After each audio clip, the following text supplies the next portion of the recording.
Magandang buhay! Guys, ang lamig-lamig ngayon pero naka-t-shirt ako.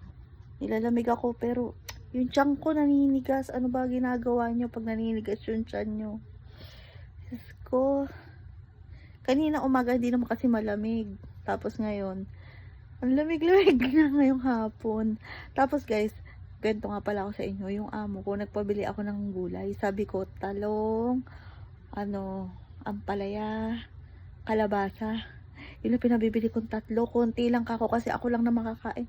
Ay Diyos ko, tinan nyo kung ano binili. Napakarami. Ayan guys, mali ang nabili. Wala daw siya nakita ang ampalaya. Pero Diyos ko, laki ng sibuyas. Tapos merong kalabasa guys, na iluto ko na isa. Bali dalawa siya. Tapos ito yung talong, 4. Tapos guys, dali. May sili rin. Ayan, sili. Tapos, dito sa rep, guys, nilagay ko lang dito. Ang dami onion leeks. Yan. Tapos, ang dami rin pa.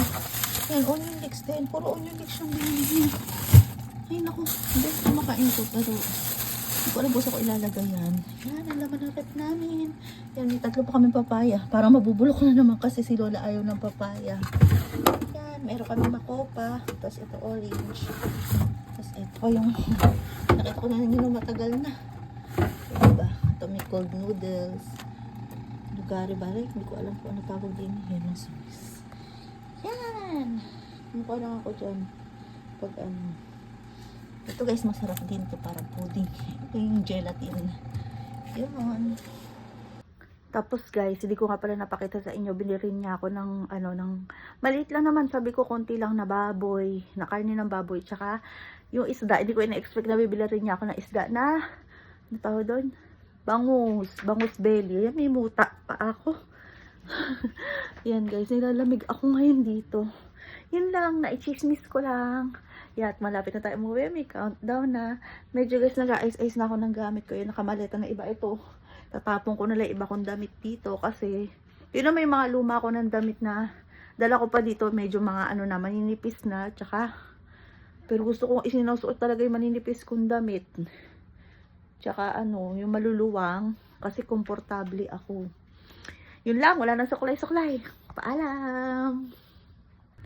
Tsaka guys, pahabol nga pala doon sa mga nagtatanong sa akin, ayun sa mga nagko-comment na, ate, baka pwedeng kami na maipalit mo dyan. Eh guys, talagang, may kapalit na ako. Indonesian yung kapalit ko. 21 years old siya. Pinakita sa akin ni Lolo yung itsura niya.